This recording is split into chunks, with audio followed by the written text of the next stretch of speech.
I think I was in an indoor soccer league at one point, and I made one goal, and I was very proud of myself. We were leaving the game that day, and I said, okay, I'm done. And my dad was like, but you made a goal. And I'm like, that's all I needed to do. I joined this for the shin guards, you know? It was for the costume, you know?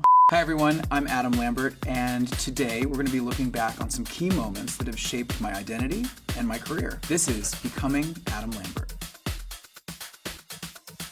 So I grew up in San Diego, California. It was a sort of a ball of hyperactivity. I started pretty early kind of understanding that I was probably different than the other boys in school. I don't think it really clicked for me until I was in about 6th grade. And I started going, oh, okay, got it.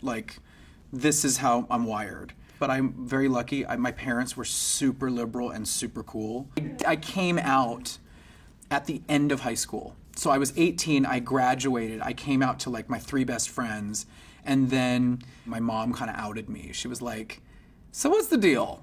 And finally I was like, yeah, and I am, yes, I'm gay. And she was like, yeah, I knew that. And I was like, why didn't you ask me sooner? And she said, well, I went to the Gay and Lesbian Center in San Diego when you were 14, and I asked them what to do, and they said, just let him come out to you. So she the whole time, they were just waiting, just patiently, he's gonna come out. I went for the one of the few schools that had a BFA available in musical theater. So Cal State Fullerton in Orange County is where I got accepted. And right around the same time that classes started, I had been cast in a production of Grease, the musical. And by week 5 of school, as I finished the production that I was in down in San Diego, I was like, I don't want to do this. I want to do theater. I don't want to sit in a classroom. And I kept auditioning around LA, got a couple auditions even for things in New York, got flown to New York a couple times, but never landed the part. And there was an audition for Hair, the musical. It was a German production. I wanted it so bad, I got it. It was an amazing experience. I grew so much as a person doing that show because I felt more comfortable in my skin. And I was in Germany where it's queerness was so cool. People looked individual and they were unashamed of their queerness, and just being around that, I fell in love with Europe. And then I got cast in Wicked, but after about 6 months of it, I'm like, I don't like it. I went home going, I want to be a rock star. I ran out of money in 5 minutes, and so I begged to get back in the company, and they put me in it. And I did that for 2 years in LA while I was working on music on the side. And that brings us to American Idol. And a lot of flat ironing. Mama just killed a man, put a gun against his head, pulled my trigger now. I never thought that it was a show that I would be able to do. I'm a theater kid. Also, I'm gay, which never seemed to really land very well in that show. I mean, there definitely were a few, but they all kind of got not taken seriously, you know? And I was just I don't know if that's gonna, I never even thought about it. I was 27. I was in the last year that you're eligible for it. And I was like, why not? Their whole rule was we want you in amateur status. We can't have an agent attached to you or a deal with this person or that. I had to quit Wicked and cancel any sort of entertainment contracts that I had in play. So basically quitting my job, which was my pay, my insurance, all that stuff, I had to quit to take a chance to sing in front of the TV judges. So walking into the room, I was like, I'm gonna get this. And I sang a Michael Jackson song. And the judges behind the table were like, and I could see by their faces, I'm like, this isn't clicking for them. They're gonna be like, thanks a lot, and I'm gonna be done. And I looked at them and I went, do you want me to sing something else? And they were like, what else do you have? And I'm like, what about a Queen song? And so that's how that went down. It was my second song that they used on TV, and that sort of became my lane on the show. And I picked Mad World because it spoke to me. I mean, it was a song about being an outsider and how emotional that can make you feel. It reminded me of how I felt in middle school. I think it was movie week, and my brother had always loved this song, and I basically just lifted the version from Donnie Darko. And I think the producers started to really trust me. And I remember when it came time to figure out what the staging was, I'm like, I want to do something different. I want to sit in a chair in dark light. And they were like, go do it. You're doing great. And so the staging things theatrically kind of felt like something that was up my alley. And the whole experience was great. Being gay on American Idol was like a trip. I had been out since I was 18. I was not shy about who I was. It was never a secret after I came out. I wasn't ashamed of it at all. I was really settled in my gayness. And I knew going into the show, I'm like, okay, this is a whole different ballgame. And so people started to dig, you know. And I had like a social media profile on a thing called Tribe, which was like an alternative MySpace. I had posted on there pictures of me and an ex-boyfriend like making out in like drag, and these people found these pictures and they were like, look, he's kissing a boy. And the publicist for the show had called me before to say, hey, I don't know if you saw this. And I said, yeah, I saw it.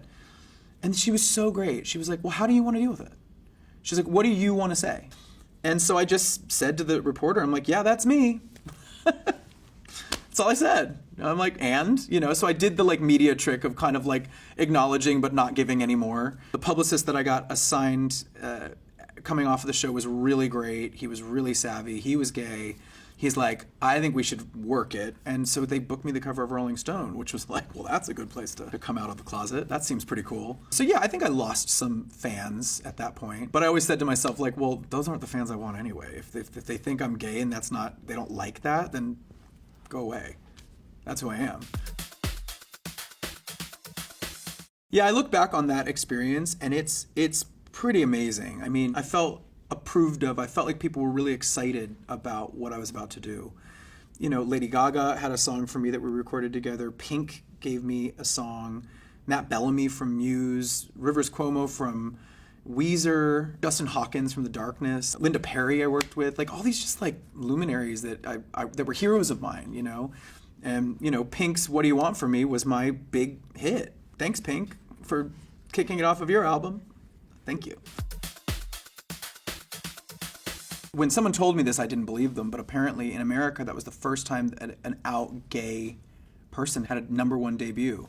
And it's a milestone I'm really proud of. One of the songs I wrote on the album is called Outlaws of Love. I was just writing about the experience of being sort of persecuted for being who you are. I think I was starting to become more and more interested in being a leader in that space and sort of having a positive effect on young people who are also queer and trying to explain things to the masses that might not understand them, or, you know, it was a moment I felt like I could do some good.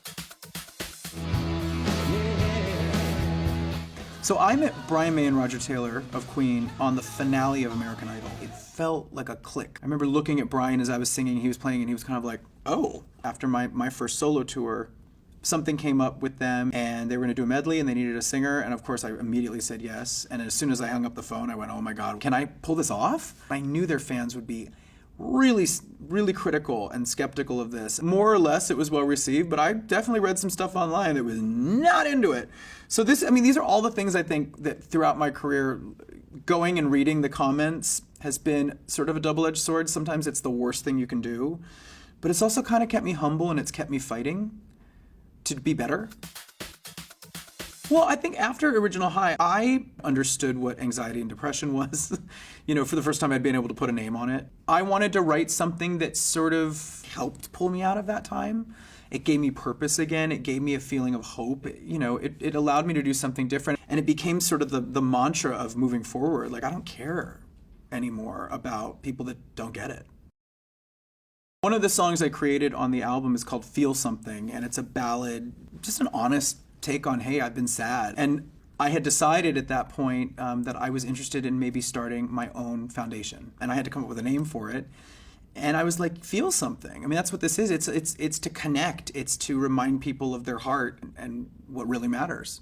So I named it the Feel Something Foundation. It's LGBTQ plus focused. You know, we've definitely taken an interest in a lot of specific things, you know, namely gender affirming care centers. Because I feel like what's missing in so many of these fear-based attacks on these types of programs is information. I think people just don't understand. You know, I hope that, you know, in further moonlighting these organizations, we can just educate people. Because ignorance is literally the #1 enemy of change and of, you know, personal freedom and expression. The idea of a covers album came up, and I thought, you know what? Now's the time to give people familiar songs, things that they can wrap their head around right away, almost kind of go back to sort of why American Idol worked for me. One of the key tracks that we added sort of later to High Drama is You Make Me Feel Mighty Real by Sylvester. And to me, that was a super exciting thing to do, to be able to cover a queer icon who is sometimes a bit unsung, but who was so ahead of his time. I mean, he was basically fluid. I mean, if we use the vernacular that we have today, he was just queer as hell, you know, in like caftans and fans and makeup, like with a big disco hit in the 70s in America. So he's somebody that I was excited to cover. And it really inspired me, and it made me think, I want to dive into a new direction where I get to connect more with that community that I come from. You know, we're at a time now in music where it's been proven that being queer and writing about queer topics is not necessarily the career killer that they used to think it was. I mean, there's an audience for it. And it's not just queer kids, it's everybody. People, the young people that are listening to music are more and more open-minded. They understand that the emotions in these songs are universal. They're not stupid. They know how to go, oh, well, I've felt something like that. So I'm really excited. I feel like it's like a new chapter for me. I feel clear, very clear. I feel very sure of who I am, more than I ever have, more comfortable in my skin than I ever have, and I want to bring that to my music. Well, thank you so much for letting me ramble on about my life over the past 41 years, and I'm thankful that you took the time to learn more about me and what makes me tick. This has been, what's it called again? This has been Becoming Adam Lambert.